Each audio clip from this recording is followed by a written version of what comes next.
నమః. అమరావతి నమో నమః. అమరావతి నమో నమః. వేదిక మీదున్న ఆర్కిటెక్ట్ ఆఫ్ మోడర్న్ భారత్ గౌరవ ప్రధానమంత్రి నరేంద్ర మోడీ గారికి, మన పేదల నాయకుడు గౌరవ ముఖ్యమంత్రి చంద్రబాబు నాయుడు గారికి, నా అన్న గౌరవ ఉప ముఖ్యమంత్రి పవన్ అన్నకి, వేదిక మీదున్న ఇతర గౌరవ పెద్దలకు, ప్రాణాలు సైతం లెక్క చేయకుండా అమరావతి కోసం పోరాడిన రైతులకు, ప్రజలకు నా హృదయపూర్వక నమస్కారాలు. ముందుగా పహల్గామ్ ఉగ్రవాద దాడిలో చనిపోయిన వారికి నేను నివాళులర్పిస్తున్నా. ఉగ్రవాదుల దాడిలో చనిపోయిన వారి కుటుంబానికి దేశం మొత్తం అండగా నిలబడుతుంది. పాకిస్తాన్ గీత దాటింది, అమాయకుల్ని చంపింది, చాలా పెద్ద తప్పు చేసింది. ఒక్క పాకిస్తాన్ కాదు, 100 పాకిస్తాన్లు వచ్చినా భారతదేశం నేలపై మొలిచిన గడ్డి కూడా పీకలేరు. 100 పాకిస్తాన్లకు సమాధానం చెప్పే ఒక్క మిసైల్ మన దగ్గర ఉంది. ఆ మిసైల్ ఏంటో తెలుసా? నమో గౌరవ ప్రధానమంత్రి నరేంద్ర మోడీ గారు. సింహం ముందల ఆటలు ఆడకూడదు, ఆడితే ఏమవుతుంది? మన సింహం నమో కొట్టే దెబ్బకి వరల్డ్ మ్యాప్లోనే పాకిస్తాన్ అని మిస్సింగ్ రావటం ఖాయం. ఈరోజు పాకిస్తాన్ ఆర్మీలో పనిచేసేవారు కొంతమంది రాజీనామా చేశారు, కొంతమంది సెలవులు పెట్టిపోయారు. దట్ ఈస్ మన నమో. నమో కొట్టే దెబ్బకి పాకిస్తాన్ దిమ్మ తిరుగుతాం ఖాయం. ఈరోజు నేను గర్వంగా చెప్పగలుగుతున్నా, ఎంటైర్ నేషన్ స్టాండ్స్ విత్ మన నమో. కేంద్రం ఈరోజు కులగణన చేయాలనే నిర్ణయం తీసుకుంది. ఇది ఒక నిర్ణయం కాదు, ఇది ఒక సంచలనం. Where others hesitated for decades, Namo acted, rewriting history with courage. True to his commitment to empower the marginalised and deprived, Namo's bold stroke will deliver social justice in its truest form. Namo గారికి ఆంధ్రప్రదేశ్ అన్న, అమరావతి అన్న ఎంతో ప్రేమ. ఇప్పుడు ఆయన ఢిల్లీలో ఎంత బిజీగా ఉన్నారో మనందరూ తెలుసు. ఆయన ఈ కార్యక్రమానికి వచ్చారు. 2024 ఎన్నికల్లో ప్రజలు ఎన్డీఏ ప్రభుత్వానికి 94 సీట్లు గెలిపించారు. అందుకే మన ప్రధాని నమో గారు ఆంధ్రప్రదేశ్ కోరిన అన్ని కోరికలు తీరుస్తున్నారు.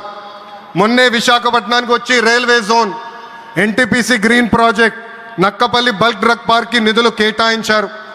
ఏకంగా విశాఖపట్నం ఉక్కు ఫ్యాక్టరీని కాపాడారు. ఇప్పుడు అమరావతికి వచ్చి నిధులే కాదు పనులు కూడా ప్రారంభించబోతున్నారు. మనం ఒకసారి గతం కూడా గుర్తు చేసుకోవాలి. 2014లో రాష్ట్ర విభజన జరిగింది.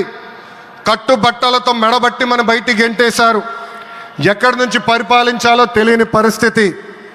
కానీ మన సిబిఎన్ గారికి సంక్షోభాలు కొత్త కాదు. ఒక పక్కన సంక్షేమం, మరో పక్కన అభివృద్ధి చేసి చూపించారు. అందరి ఆమోదం తెలిపిన తర్వాతనే అమరావతి రాజధానిగా ప్రకటించారు. రైతులు చేసిన త్యాగం వల్ల ఈరోజు అమరావతి ఏర్పడింది. ఒకే రాజధాని, అభివృద్ధి వికేంద్రీకరణ అనే ఎజెండాతో మన ప్రభుత్వం ముందరికెళ్ళింది. రాయలసీమను ఎలక్ట్రానిక్స్, ఆటోమోటివ్, రెన్యూవబుల్ ఎనర్జీ హబ్గా తయారు చేశాం. గోదావరి జిల్లాలో ఆక్వాని పెద్ద ఎత్తున ప్రోత్సహించాం. ఉత్తరాంధ్రలో ఐటీ, ఫార్మా కంపెనీలు కూడా ఆనాడు మనం తీసుకొచ్చాం. కానీ 2019 నుంచి 24 వరకు విధ్వంస పాలన మనం చూసాం. మన సిబిఎన్పై ఉన్న వ్యక్తిగత కక్షతో అమరావతిని చంపేయాలని చూశారు. ఒక్క ఇటుక కూడా పెట్టకుండా 3 రాజధానులంటూ 5 సంవత్సరాలు గడిపేశారు. 8 ఏళ్ళ పిల్లోడి దగ్గర నుంచి 80 సంవత్సరాల వృద్ధుడు వరకు జై అమరావతి అంటూ జెండా బతుకుని రోడ్డు పైకి వచ్చి ధర్నాలు చేస్తాం, పోరాటాలు చేస్తాం, మనందరం చూసాం. జై అమరావతి అన్నందుకు రైతులకి సంఖ్యలు వేశారు. జై అమరావతి అన్నందుకు మహిళా రైతుల్ని పోలీస్ బూటులతో తన్నిచ్చారు. జై అమరావతి అన్నందుకు రైతుల్ని ఏకంగా పెయిడ్ ఆర్టిస్టులు అన్నారు. ఎన్ని అరాచకాలు చేసినా అమరావతి రైతులు తగ్గేదే లేదన్నారు. 1631 రోజుల పాటు అమరావతి ఉద్యమం కొనసాగింది. 2070 మంది రైతులు చనిపోయారు. సుమారుగా 3,000 మంది రైతులపైన ఆనాటి ప్రభుత్వం దొంగ కేసులు పెట్టింది. ఎన్ని కుట్రలు చేసినా జై అమరావతి అన్న నినాదం ఆపలేకపోయారు. అయినా ఆపేదానికి పీకేదానికి అమరావతి ఎవరో ఇంట్లో పెంచుకున్న మొక్క కాదు, జనం గుండెల్లో దాచుకున్న ప్రజా రాజధాని. అమరావతికి శంకుస్థాపన చేసింది ఎవరు? మన నమో శంకుస్థాపన చేసిన అమరావతి ఆపే దమ్ము ఎవరికి లేదు. 1631 రోజుల పాటు పోరాడి అమరావతిని నిలబెట్టిన రైతులకి నేను ఈరోజు శిరస్సు వంచి నమస్కరిస్తున్నాను. ప్రధాని నమో గారి చేతి మీదుగా అమరావతి పనులు తిరిగి ప్రారంభం అవుతున్నాయి. ఇంకా అమరావతి అన్స్టాపబుల్. అభివృద్ధి వికేంద్రీకరణ అంతే స్పీడ్గా జరిగిపోతుంది.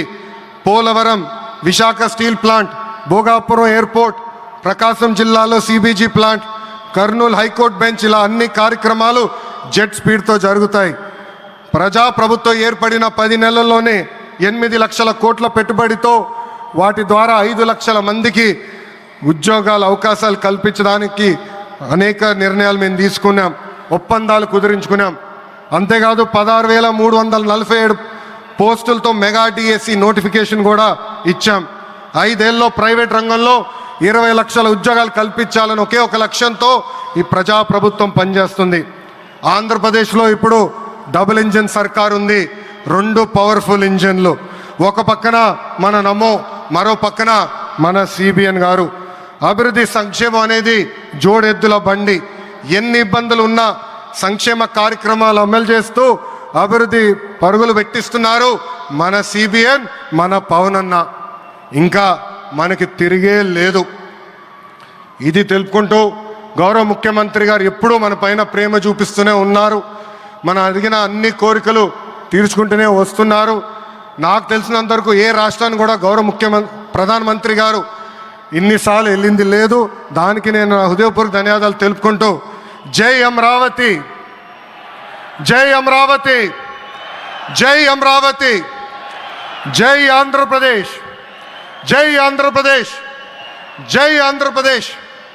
నరేంద్ర మోడీ గారి నాయకత్వం, నరేంద్ర మోడీ గారి నాయకత్వం, చంద్రబాబు నాయుడు గారి నాయకత్వం, పవన్ అన్న నాయకత్వం.